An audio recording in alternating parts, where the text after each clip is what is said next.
Hey everyone, welcome back to my YouTube channel Code with Deepa. So today is day 56 of solving daily problems on LeetCode. Now let us see what today's problem is. So the problem is longest ideal subsequence, okay, which is a medium level problem. Now let us first read this problem. The problem says that you're given a string s. Okay, we are given a string s, then what we have to do is, and it is a lowercase letter, all the characters of my string are lowercase and an integer k. Now what I have to do is I have to find a subsequence. Subsequence means that all the characters which are occurring in a order. Let's say if my string is a b c d, then my subsequence can be b c d or a b c, but like this CA can't be a subsequence. Okay, so the elements are occurring in order, and in that particular order only I have to select elements that will become a subsequence. But here it says a ideal subsequence. So here the ideal condition is that the two adjacent letters in T is less than or equals to K. So their difference should be less than equals to K, which means that if we have characters in my ideal subsequence like A, B, C, so we know that in English A comes first, then B, then C. But uh, in our arrays, what we do indexing with 0. So let's say 0, 1 and 2. So the difference between these two should be less than equals to k. Okay, so if the value of k is equals to 2, so the difference should be less than equals to 2, and here you will get a difference from both the sides, a difference of 1, so it becomes the ideal subsequence for our answer. Okay, so in this example, the given example was ACDF ACF GBD. Okay, so now let us try to solve this problem. If we see that this is my this is my given array, and with the help of this given array, what I have to do is I have to generate all the possible ideal subsequences I can get. So if this is my array, now one approach can be that I take the first value a, and after that I make a recursive call for all other elements or characters in my string, okay, and check whether it forms a valid subsequence or not. It will make a call for all rest of the 5 characters like this. Okay, and in this call, like first I will make a call for C, then F, then G, then B, and then D. Okay, so then I will check that if the difference between A and C, A and F, A and G, A and B, A and D is less than equals to K or not, or they following a subsequence or not. Second approach can be to make it a better approach. This will take a lot of time because recursive calls, here we will use recursion to solve this problem. So to make this problem solve in better time complexity, so we can use another approach, and now we will see a approach in which we will solve this problem in just order of n. So to solve this problem in order of n, first what we will do, that we know that if difference is k, then from, let's say example C, if my difference should be less than equals to k, it means that from C I can move only 2 characters up, or either I can move from C 2 characters down. Okay, so from C either I can move up to B, or either I can move up to A, and down I can either move to D, or either I can move to E. So now I have to check whether in the left limit, in the left hand side of C, does any of these are present? Yes, A is present. So now for C the subsequence length will become 2. Similarly, we have checked for A, and for A there do not exist any other element. So it's, let's say it's, for this the value is 1 only. Now for C, A and C will form a subsequence, so it's here the longest subsequence length will become 2. Now similarly, I can also check for F. From F I can move 2 points before, and I can move 2 points after F. Okay, so it will be like this. Either I can move to D, either I can move to E, and from F either I can move to G, and then either I can move to H. Now I will check that yes, G exists in the right hand side of F, and similarly for F in the left hand side D does not exist. So for F my subsequence length will become 2. Similarly I can check for G. For G my subsequence length will be 2 only, because rest A, C, B, D cannot form a subsequence which is less than equals to K. Similarly I will check for B. So here previously C was making 2, and when I will add B in it the length will become 3. Now we'll check for the last character present over here, D. And if I check from D, similarly I will mark 2 characters up, 2 characters down, and it will be like B, C, and E, F. Every time we will store the value of maximum. Like if I make a pair from D and C, so it will store 3 in that case. And if I make a pair of D and B, B is previously making a subsequence of 3, and if I will add D in it, then it will become 4. So I will take the maximum value, and my answer, final answer for D will become 4. And every time while moving in this loop we were checking for the answer. So my answer will be the maximum value stored till far. So my values for these individual elements was 1 2 2 3, or maybe something different. Okay, so now for D what I have got 4. So 4 will be my answer, and I will return this answer. So to make such mappings of characters with their subsequence they are making to the valid subsequence they are making, so we will create here a vector int array. Okay, let's give it a name of dp integer, because it will store all the number of subsequence it is forming, and dp which will be initially of 26. Okay, we are taking 26 as characters are only 26, so only those characters we have to traverse, and initially we will assign all values 0. Okay, then one by one we will check in the left hand side and right hand side.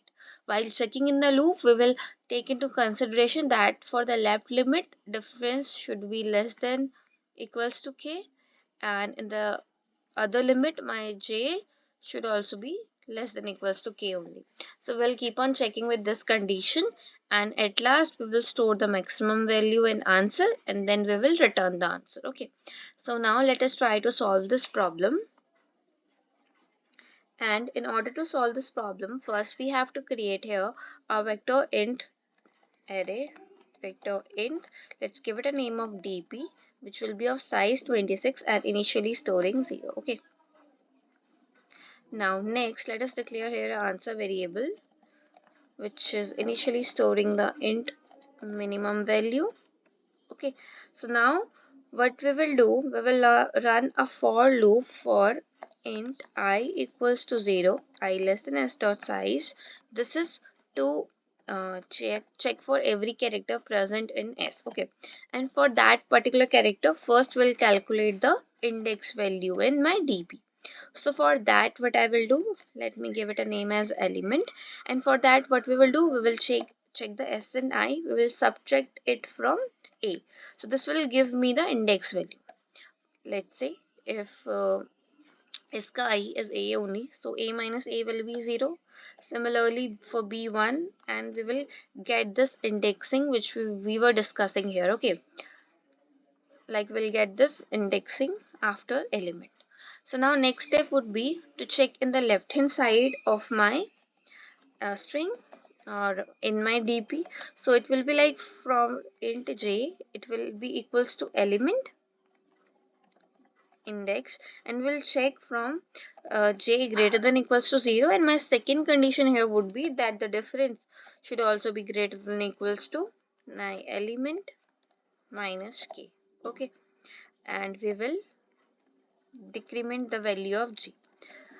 Now next will be to store the maximum value in my dp. Okay, so dp of element will store the maximum value like max of dp of element comma dp of j plus 1. which we have discussed here. Like we were doing, what we are doing, we were adding 1 to the subsequence and then checking the maximum value and storing it in the array. So here we will store that in my array, and similarly for the right hand side also. We'll copy this, and here the condition will become that j should be less than equals to 26, and the element difference should be also less than equals to this, and we will make it a increment loop. And similarly it will be dpj plus 1, and here we'll get for the right hand side. Now next step would be to store the maximum value in my answer. So answer will store the maximum of dp of element, comma, till 5 we have calculated the maximum. Its maximum will be stored, and at last we'll just return the answer. And see, if we have the array as a z, then in that case our answer will return 0. But in az we can form a subsequence of length 1. So for that what we'll do, let me just remove this bracket from here first, because this will be inside this loop only. Okay,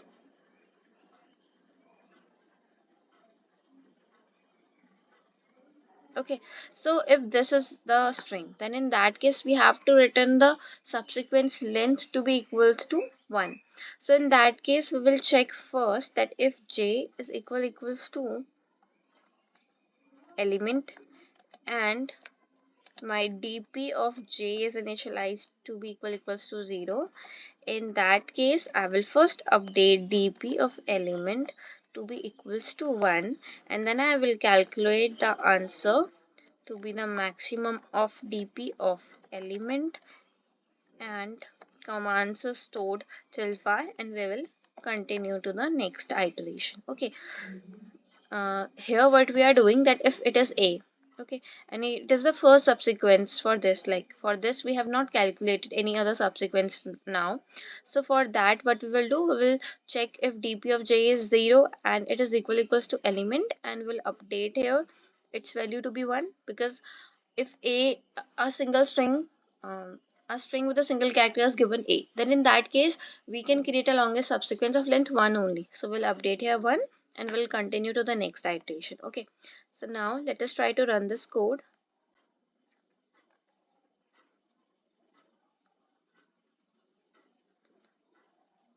Expected braces, we are missing one bracket. Okay, let us check here. This will be for my for loop. Okay, then outside function also need to be closed, and here also we are missing one thing, that we will add the difference in right hand side, because in right hand side if my difference is 2, then I will go to next 2 plus 2, 4 elements. Okay, means 4, here I can go 2 ahead, I will go, so I will add 2 in my difference, so that the difference can check here. Okay, so now let us try to run this code. Okay, it says g is not declared here. Okay, in that case, okay, we have added this condition here. This condition will be inside my j loop only. Okay, we'll check inside this only.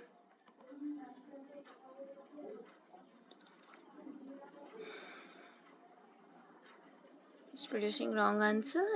It says 7. dp of element. Okay, so now let us check this. We have created a dp, then we are storing the answer to be int minimum. Okay, and then we are moving from j equals to element. Element is correct.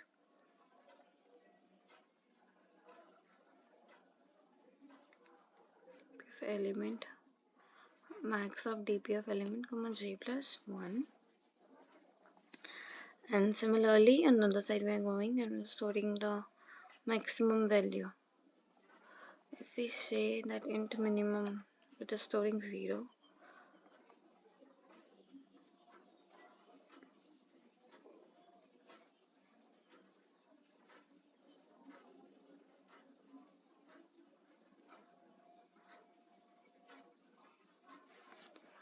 Okay, here we are checking that we are considering the element in my first loop. So in second loop, I will start from the next element. Okay. Now let us run this code. It is accepted. Now let's just submit this. Okay, it is accepted and we have solved today's problem of the day. I hope this video solution was clear to you. If you have any doubt, please leave it in the comment section. Like this video, please comment on it, subscribe to my channel, press the bell icon to get daily notification about the videos I'm posting here. Thanks for watching. I will see you in the next video.